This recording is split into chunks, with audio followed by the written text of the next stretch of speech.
여러분 안녕히 주무셨습니까? 우리가 잠든 사이 어떤 일이 있었을까요? 저희 굿모닝 글로벌과 함께 챙겨보시죠. 자, 미국 증시가 지난밤 사이에 상당히 혼란스러운 모습을 보였습니다. 3대 지수는 장중 내내 등락을 반복하게 됐는데요. 결국은 S&P 500 지수와 다우 지수가 강보합권에서 마감되긴 했습니다만 결국은 나스닥 지수는 약보합권에서 마감되면서 3대 지수는 혼조세로 마감이 됐습니다. 자, 결국 미국 증시가 이렇게 혼란스러울 수밖에 없었던 이유는 너무나도 분명하죠. 이번 주에만 대형 이벤트가 줄줄이 예정돼 있기 때문입니다. FOMC 회의가 이번 주에 예정돼 있고요. 주 후반으로 가면은 GDP 성장률 발표도 예정이 되어 있습니다. 자, 여기다가 화요일부터 수요일, 목요일까지 빅테크 기업들의 실적 발표가 줄줄이 예정되어 있는데 이런 중요한 이벤트를 앞두고 시장은 딱히 방향성을 잡지 못하는 게 당연하겠죠. 자, 그러다 보니까 지난 밤 사이에는 혼조세로 마감됐다고 보시면 될 것 같고요. 자, 이런 가운데 에너지 기업들은 주가가 올랐습니다. 유가가 좀 올랐기 때문인데 이뿐만 아니라 러시아의 가스 공영 회사죠. 이 가즈프롬이 유럽으로 향하는 가스 공급을 20%로 줄이겠다고 발표를 하면서 천연가스 가격은 5.8% 급등하는 모습도 나타났습니다. 자, 이런 가운데 월마트도 장 마감된 직후에 인플레이션 때문에 이익 가이던스를 낮춘다고 얘기를 했거든요. 이 때문에 시간에 걸해서 월마트의 주가는 8% 가까이 하락하고 있습니다. 여전히 여러 가지 불안불안한 상황들이 계속되고 있다 보니까 약간은 경계심을 갖고 좀 보셔야 될 것 같습니다. 자, 그렇다면 지난 밤 사이 미국 시장은 어떻게 마감됐는지부터 살펴보도록 하죠. 마감 시황은 최서영 캐스터가 정리해드립니다. 현재 시간 7월 25일 월요일장 마감 상황 전해드리겠습니다. 월요일은 잠시 쉬어가는 날이라고 할 수 있겠는데요. 미 연준의 금리 인상에 대한 경계심 그리고 앞으로 있을 수많은 빅테크 기업들의 실적 발표를 앞두고 뉴욕 증시가 혼조 마감했습니다. 오르락내리락 변동성의 장세가 이어진 후에 오후 들어서 낙폭을 확대하다가요. 다시 장 막판 들어서 다시 크게 반등하면서 마감했는데요. 다우지수가 0.28% 상승 마감했고 S&P 500이 0.13% 상승 마감했습니다. 반면 나스닥은 0.43% 하락 마감했습니다. 그럼 시장 움직였던 주요 이슈들 확인해 보도록 하겠습니다. 이번 주는 7월의 마지막 주죠. 여름 중 가장 중요한 일주일이라고도 할 수가 있겠습니다. 빅 이벤트들이 많기 때문인데요. 먼저 곧 FOMC 회의가 있을 예정이죠. 26일부터 27일까지 예정돼 있고요. 한국 시간으로는 목요일 새벽에 그 결과가 발표됩니다. 미국의 2분기 GDP도 역시 발표됩니다. 28일에 발표될 예정이고요. 이번 주에 정말 많은 기업들의 실적 발표가 예정돼 있는데 그중에서도 주요 기업들, 그러니까 애플, 알파벳, 마이크로소프트와 같은 빅테크 기업들의 실적 발표도 줄줄이 나오게 됩니다. 시장에서는 여전히 경기 침체 가능성이 가장 큰 걱정거리입니다. CFRI 리서치 최고 투자 전략가인 샘 스토발은 시장은 목요일의 GDP가 2분기 마이너스 성장률을 보여줄 것으로 보고 있으며 또 그것은 결국 비공식적인 경기 침체의 신호이다라고 말했습니다. 또 이번에 연준이 75베이시스 포인트 금리 인상을 단행하게 될 경우 앞으로의 금리 인상에 있어서는 더 완화된 기조를 보일 것이다라고 언급했습니다. 한편 시장에 대해서 긍정적인 시각을 보여주는 전문가분들도 있습니다. 시장이 바닥을 찍었다라는 건데요. S&P 500은 6월 초 이후로 가장 높은 수준에서 거래되고 있습니다. 지난주에 몇몇 실적 발표를 이후 위험자산 선호가 높아지기도 했었죠. 제이 하필드 CEO는 스낵과 같은 예외를 제외하고는 실적 시즌이 종목들의 긍정적인 촉매제가 될 것이다라고 말했습니다. 이번에는 히트맵 열어서 섹터와 종목별 흐름 확인해 보겠습니다. 오늘은 에너지 섹터의 흐름이 가장 좋았습니다. 약 3.5%가량 올랐고요. 금융 섹터, 헬스케어 섹터, 유틸리티 섹터가 상승했습니다. 반면 기술 섹터와 커뮤니케이션 섹터는 빨간불을 켜고 있습니다. 그럼 종목별로 자세하게 확인해 보도록 하겠습니다. 먼저 조금 전 월마트로부터 전해진 소식부터 확인해 보겠습니다. 월마트는 이번 분기 그리고 올해 매출 가이던스를 내려잡겠다라고 말했습니다. 월마트 측에서는 이에 대해서 인플레이션이 고객들의 소비 양상을 바꾸고 있다라고 말했는데요. 이 발표 영향으로 현재 시간외에서 8%대로 급락하고 있습니다. 월마트의 영향으로 타겟 역시 시간외에서 하락하고 있는 중입니다. 징동닷컴의 경우에는 2.27% 올랐는데요. 모건스탠리가 징동닷컴이 6월 수준으로부터 수익 증가가 가속화될 것으로 예상하고 있으며 8월 중 수익 구간에 진입할 것이다라고 말했기 때문입니다. 필립스는 분기 실적이 예상치를 하회하자 주가가 약 7% 가까이 하락했습니다. 중국 내 봉쇄 그리고 공급망 문제 등을 이유로 들었습니다. 금광회사인 뉴몬트 코퍼레이션은 실망스러운 2분기 실적을 발표한 이후 약 13% 급락했습니다. 주당 46센트의 수익을 보이며 예상치였던 주당 63센트의 수익을 하회했습니다. 램리서치는 바클레이즈가 투자 의견 그리고 목표 주가를 하향 조정하면서 주가가 약 1.4% 하락했습니다. 앞으로 램리서치의 이익이 30에서 40% 정도 낮아질 수 있다라고 경고하기도 했는데요. 올해 들어서 이미 35% 이상 하락한 램리서치 주가에 부담이 될 것으로 보여집니다. 바클레이즈는 최근 반도체주들의 주가 반등이 잠깐의 눈속임에 불과하다라고 언급했는데요. 오히려 앞으로 다가올 주가 조정을 더 키울 수 있는 요인이 될 것이다라고 말하기도 했습니다. 에너지주들은 월요일에 유가 상승에 힘입어서 상승했습니다. 다이아몬드백 에너지가 5.78%, 마라톤 오일이 6% 넘게 올랐고요. 발레로 에너지가 5% 상승 마감했습니다. 다음은 유가 확인해 보도록 하겠습니다. 국제유가는 월요일장에서 상승했습니다. 달러와 약세 그리고 주식시장 강세 영향을 받은 건데요. 미국 연준의 금리 인상이 원유 수요를 약화시킬 수 있다는 점은 여전히 부담으로 작용하고 있습니다. 현재 국제유가 배럴당 96달러 선에서 거래되고 있습니다. 금값은 하락했습니다. 미 연준의 가파른 금리 인상으로 인해서 미 국채 자금이 쏠렸고 지금은 살짝 약세를 보이고 있지만 그동안의 달러와 강세 지속으로 인해서 미국 외 투자자들에게 금의 매력이 떨어졌기 때문입니다. 때문에 안전자산인 금은 통상 인플레이션을 방어하기 위한 투자처로 분류가 되긴 하지만요. 올해는 오히려 5.5% 하락했습니다. 현재 금 가격은 1,716달러 선에서 거래되고 있습니다. 지금까지 뉴욕 증시 마감 시황 전해드렸습니다.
자, 지난밤새 미국 시장에서 떠올랐던 여러 가지 이슈들 챙겨보겠습니다. 애프터마켓이고요. 오늘도 이분과 함께하겠습니다. 신한금융투자 프리미어센터 최진석 수석연구원 나오셨습니다. 어서 오세요. 안녕하십니까? 네. 자, 첫 번째 키워드부터 한번 볼까요? 첫 번째 키워드는 바로 이겁니다. 쉬어갈 뿐이라는 키워드인데 증시 반등이 쉬어갈 뿐이었으면 좋겠는데 사실 그 내용은 좀 아닌 것 같고요. 어떤 내용일까요? 네, 노병은 죽지 않는다, 잠시 쉬어갈 뿐이다 이런 얘기가 있잖아요. 네네. 근데 오늘 말씀을 드릴 그런 내용은 가장 이제 우리가 보편적인 포트폴리오라고 하는 주식 60%, 채권 40%가 있지 않습니까? 근데 이제 최악의 상반기를 이 같은 포트의 수익률을 기록을 했습니다. 하지만은 죽지는 않는다, 쉬어갈 뿐이다 이런 분석이 나와서 좀 소개를 해드릴까 합니다. 모건 스탠리가 일요일에 제시를 했던 분석이었는데요. 미국과 유럽에서의 동 포트폴리오가 향후 10년간에 지난 10년간과 대비해서 우월한 장기 수익률을 보일 수 있다라고 분석을 했습니다. 참고로 블룸버그에서 집계를 하는 지수에 따르면요. 올해 상반기 이 같은 60대 40 포트폴리오는 17% 정도 하락을 했습니다. 저희가 다 알고 있듯이 증시가 약세장을 보인 것과 더불어서 채권 같은 경우에도 가파른 인플레이션이라든지 아니면은 금리 상승의 피해를 입었기 때문이었는데요. 하지만 이 모건 스탠리에서는 더 긴축적인 환경이기 때문에 60대 40 이 포트폴리오에 대한 의구심을 제기하는 것은 자신들도 이해를 한다라고 얘기를 하면서도 앞으로는 이 두 자산 간의 높은 연관성이 깨질 것이다. 그리고 채권이 여전히 훌륭한 분산 투자의 대안이 될 수 있을 것이다라고 얘기를 했습니다. 그러면서 또 미국과 유럽 주식 같은 경우에는 낮아진 밸류에이션 그리고 채권은 높아진 일들을 근거로 장기적인 전망을 상향 조정하기도 했습니다. 알겠습니다. 자, 그렇다면 60대 40의 이 포트폴리오를 계속 좀 유지하는 게 낫다는 게 이제 모건 스탠리의 평가일 것 같은데, 자, 이 포트폴리오에 대한 다른 기관들의 의견은 어떨까요? 네, 결국은 이게 효용이 있느냐 없느냐 앞으로를 저희가 내다볼 때 뭐 참고를 할 만한 자료 아니겠습니까? 근데 참고로 이 상반기에 부진했다라고 말씀을 드렸죠. 20% 가깝게 이 포트폴리오를 갖고 갔을 경우에 상승률이 굉장히 부진했는데 1988년 이후에 최악의 그런 마이너스 수익률이었습니다. 그리고 이제 이거는 일부를 제외하고는 지난 20년간의 이 음의 상관관계를 계속해서 보여왔던 주식과 채권 연동을 하는 주식과 채권이 이제 이번에는 연동을 했기 때문에 이 포트폴리오의 매력이 좀 떨어졌다라고 좀 해석을 할 수가 있을 것 같은데요. 앞으로를 좀 내다봤을 때는 지금 이 같은 전략을 벌일 때는 아니다라는 게 월가의 좀 중론인 것 같습니다. 앞서서 이제 벵가드 뉴스레터에 제공한 자료에 따르면요. 지난 1945년 이후에 6개월간 60대 40 포트폴리오가 10% 이상 하락한 그런 경우가 15차례가 있었다고 합니다. 올해 상반기를 제외하고요. 근데 그 이후에 6개월간 평균적으로 이 포트가 10% 정도의 수익률을 냈다고 하고요. 1년간은 18.4%나 상승을 했다고 합니다. 즉 바닥에서 치고 올라오는 성향을 이 포트폴리오도 보여줬다라는 그런 얘기가 되겠죠.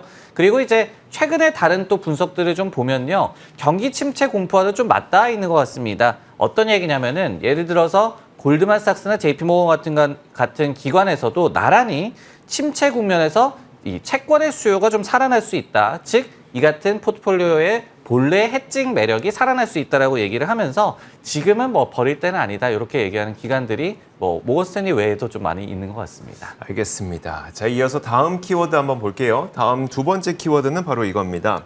자, 보시면요. 황소 대 곰인데요. 또다시 황소와 곰이 대격돌을 펼쳤습니다. 대표적인 강세론자인 콜라노비치 그리고 대표적인 약세론자인 마이크 윌슨의 상반된 의견이 다시 한번 시장에서 붙었는데, 자, 내용을 한번 보자면요. 이렇습니다. 대표적인 강세론자인 마르코 콜라노빅의 이야기부터 한번 살펴보겠습니다. 마일드 리세션은 이미 시장 가격에 반영된 수준이기 때문에 최악은 지났다고 평가를 내렸습니다. 그는 올해 주가 하락폭과 또 기업 실적이 하향 조정된 폭을 보면 이미 부정적인 뉴스는 시장에 다 반영된 것 같다고 지적을 했는데요. 자, 그러면서 몇 가지 근거를 제시했습니다. 자, 먼저 기업 실적 하향 조정의 정도가 과거 리세션에 버금갈 만큼 이루어졌다는 것을 첫 번째 이유로 내세웠고요. 자, 다음으로 보자면 이 전통적인 방어적 섹터의 밸류에이션이 굉장히 높아졌다는 것을 근거로 들고 있습니다. 그는 성장주에 대비한 필수 소비재의 상대적 PER이 사상 최고 수준까지 높아졌다고 설명했는데 그만큼 시장 하락에 따른 방어적 섹터의 상승도 거의 끝물까지 다가온 것 아니냐 이렇게 얘기를 하고 있는 겁니다. 자, 반면에 마이크 윌슨의 이야기를 한번 살펴보면요. 자, 마이클 윌슨은 대표적인 약세론자죠. 지난 6월 14일에 저점을 찍고 반등한 시장 현상에 대해서 연준이 조만간 긴축을 중단할 것이라는 기대 심리가 시장에 너무 빠르게 반영된 것이라고 설명을 했습니다. 표 한 가지를 준비했는데 그 표와 함께 살펴보시면요.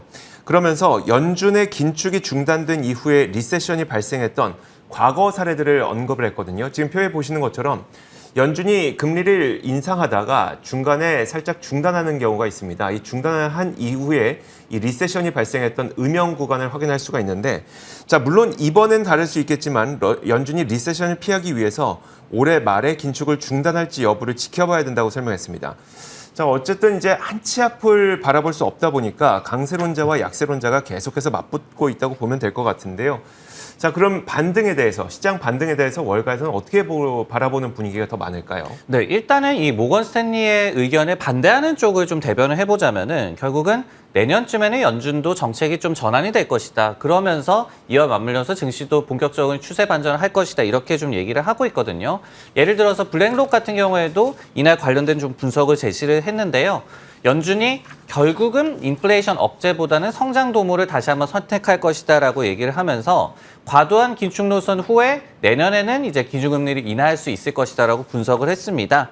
하지만은 블랙록에서도 시장 변동성은 지속될 것이다라고 얘기를 하면서 그래서 우리가 민첩하고 그리고 전술적인 그러니까 단기적인 전략이 되겠죠. 이런 포지셔닝이 필요하다라고 얘기를 했습니다. 즉 아직까지는 명확한 방향성이 좀 나오지 않았고 설사 연준이 정책 전환을 한다라고 하더라도 시간이 좀 많이 남았기 때문에 단기적인 시장 전망이 중요하다. 그리고 단기적인 대응 전략이 중요하다. 이렇게 좀 해석을 할 수가 있을 것 같은데 그러면 이제 당장 이번 주에 대해서는 주요 기관들이 어떻게 좀 전망을 하고 있느냐. 이 부분도 좀 엇갈리고 있습니다. 페어리드 스트래티지스라는 기관에서는 과매도에 따른 약세장 랠리가 지금 펼쳐지고 있는 것에 불과하다라고 얘기를 하면서 특히 이제 빅테크 기업들에 대해서 단기적으로는 과매수 구간에 또 진입을 했다라고 얘기를 했고 이들의 실적 발표가 결국은 다시 한번 또 약세장을 야기할 것이다라고 얘기를 하고 있고요. 반면에 이제 펀드 스트라이크 같은 경우에는 연준이 모든 증시의 랠리를 죽일 필요는 없다라고 얘기를 하면서 75bp 인상 나올 것이고 그리고 뭐 증시는 그다지 타격을 안 입고 하반기에도 반등이 지속될 것이다라고 얘기를 하고 있거든요.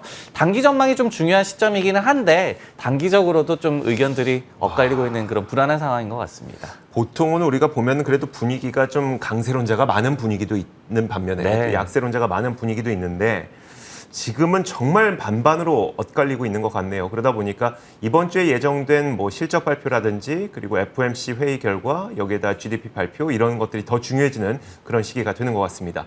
자, 이런 뭐 지표들 저희가 계속 업데이트 해드릴 거고요. 이어서 다음 세 번째 키워드 한번 보겠습니다. 세 번째 키워드는 바로 이겁니다. 헤드페이크라는 건데 사실 이 단어만 보고는 무슨 의미인지 모르겠거든요. 무슨 의미일까요? 네, 이 헤드페이크라는 거는 뭐 원래 농구에서 이제 슛을 쏘는 척하는 그런 페이크 동작 이런 네네. 거를 의미를 하거든요. 근데 이제 뭐 눈속임이라도 아파서도 뭐 표현을 해주셨지만은 최근에 이제 미국의 반도체주가 좀 반등을 하고 있잖아요. 네. 그러면서 다시 한번 좀 랠리가 기대가 되고 있는데 이게 헤드페이크라는 그런 분석을 좀 자세하게 좀 소개를 해드릴까 합니다. 바클레이즈에서 이 반도체 장비주죠. 램리서치에 대한 투자 의견을 비중 확대해서 동일 비중으로 하향 조정을 했습니다. 그러면서 메모리 시장의 조정이 이미 진행 중이고 진행 중이다는 인식이 있다. 하지만은 오더컷이 이제 지속되기 때문에 이익이 추가적으로 30%에서 40% 정도 감소할 수 있을 것이다라고 얘기를 했습니다. 그리고 이제 내년도에 웨이퍼백 이 장비 지출 전반에 대해서도 21% 전년 대비해서 줄어들 것이다라고 예상을 했고요. 그리고 내후년까지 공급 과잉 국면에 이제 진입을 할 것이기 때문에 부진은 지속이 될 것이다라고 얘기를 했습니다. 참고적으로 이제 램리서치가 메모리 반도체에 또 특화된 그런 장비 업체이기 때문에 이렇게 메모리 시장 업황을 자세하게 좀 제시한 것으로 보이고요. 즉 섹터 전반에 대해서도 좋아할 요소가 많지 않으며 최근의 반등이 앞으로의 조정폭만 더 높이는 결과를 낳을 것이다. 이렇게 바클레이즈에서는 분석을 하고 있습니다. 알겠습니다. 사실 최근에 이제 뭐 삼성전자가 3나노 양산에 성공했다는 뭐 좋은 소식도 있고 해서 좀 기대감을 갖고 있었는데 사실 반도체주에 대한 좀 우려 섞인 시선들이 굉장히 많아 보입니다. 자, 그렇다면 이제 올해 반도체주 부진이 계속될 것이냐 이 부분에 대한 이야기가 좀 중요할 것 같거든요. 네. 2분기 실적 발표가 좀 앞두고 있잖아요. 이 2분기 실적 발표가 그럼 추가적인 악재가 될 것이냐 아니면 반등의 기회가 될 것이냐 어떻게 보는 게 좋을까요? 일단은 뭐 경계감이 좀 더 강한 것 같아요. 지금 보면은 이 속스 그러니까 대표적인 반도체 ETF를 기준으로 말씀을 드리자면은 올해 약 한 30% 정도 하락을 했습니다. 근데 왜 이렇게 부진했냐를 좀 뜯어놓고 보면은 공급망 차질 문제도 있겠고 그리고 수요도나 이렇게 이중고를 미국의 주요 반도체 기업들이 겪고 있는 그런 상황입니다. 그러다 보니까 2분기 어닝 시즌에 대해서도 다소 보수적인 시각이 좀 많은 것 같은데요. 예를 들어서 이제 도이체방크 같은 경우에 업황 사이클의 암울한 단계가 어닝 시즌에 계속해서 풀리 영향을 줄 것이다 이렇게 표현을 하고 있고요. 결국 이제 PC 업황에 대한 우려가 크고 그리고 매크로 불확실성이 또 큰 그런 상황이기 때문에 특히 인텔에 대해서 좀 걱정을 하고 있다 이렇게 또 분석을 하기도 했습니다. CT 같은 경우에는 실적이 이번에 좀 선방할 시에는 반도체주의 이 반등이 8월까지 이어질 것이다라고 얘기한 기관인데요. 하지만은 모든 투자자가 펀더멘털은 부정적으로 보고 있다. 그렇기 때문에 조정이 다시 올 수 있을 것이다라고 얘기를 하고 있습니다. 여기에 더해서 이제 반도체 기업별로도 또 차별화가 좀 극심할 것 같거든요. 공통적으로 지금 지적을 하는 것이 뭐 PC라든지 스마트폰 같은 IT 세트 그리고 게이밍 부문의 익스포저가 큰 기업들은 실적도 좀 부진하고 또 보수적인 시각을 가져야 한다라고 얘기를 하고 있어요. 반면에 클라우드라든지 아니면 뭐 차량용 반도체라든지 이런 부분에서는 상대적 우위를 꼽는 그런 기관들이 나오고 있기 때문에 이런 부분도 좀 잘 참고를 하셔야 될 것 같습니다. 알겠습니다. 자, 이렇게 세 번째 키워드까지 봤고요. 마지막 키워드 공개하겠습니다. 자, 마지막 키워드는 과연입니다. 이번 주는 실적 시즌의 정말 하이라이트 주간이 될 것 같은데요. 자, 그렇다면 과연 이번 주에 나오게 되는 이 실적 시즌들이 시장을 살릴 수 있을 것이냐, 과연 정말 시장을 살릴 수 있을 것이냐, 이게 관건이 될 것 같습니다. 일단 오늘 밤부터 주요 기업들의 실적 발표가 줄줄이 예정되어 있습니다. 표를 한번 그림을 하나를 준비했는데 특히 빅테크 5개 기업들이 이번 주에 실적을 계속 발표를 하게 됩니다. 3일 연속 실적을 내놓게 되고요. 일단 일정부터 살펴보자면 내일 새벽 장 마감된 이후에 구글과 마이크로소프트가 실적을 발표하게 되고요. 그 다음 날인 우리 시간으로 목요일 새벽에는 페이스북, 즉 메타가 실적을 내놓게 됩니다. 그 다음 날인 금요일 새벽에는 애플과 아마존이 실적을 발표하게 되는데 3일 연속 이렇게 빅테크 기업들의 실적 발표가 예정돼 있다 보니까 이번 실적을 통해서 시장의 방향성이 갈라질 것 같습니다. 자, 올해 들어 이 기업들의 주가가 아무리 부진했다고 해도 이 5기업의 시가총액은 75조 달러에 이릅니다. S&P 500 지수에서 차지하는 비중이 23%에 달하기 때문에 이들의 실적에 따른 주가의 상승 하락은 시장 전체를 상승시킬 수도 또 하락시킬 수도 있는데요. 자, 일단 물론 기대감은 상당히 낮은 상태입니다. 빅테크 기업들은 이미 일제히 고용 감축과 또 정리 해고를 계획하고 있거나 아니면 이미 실행을 하고 있죠. 또 이유가 무엇이 됐건 간에 매출과 이익의 감소까지도 또 우려가 되고 있는 상황이긴 합니다. 반면에 희망적인 거는 이미 이런 것들이 선반영된 것일 수도 있다는 것인데요. 자, 이들의 실적이 어떻게 나오느냐가 시장 전체에도 상당히 중요할 것 같습니다.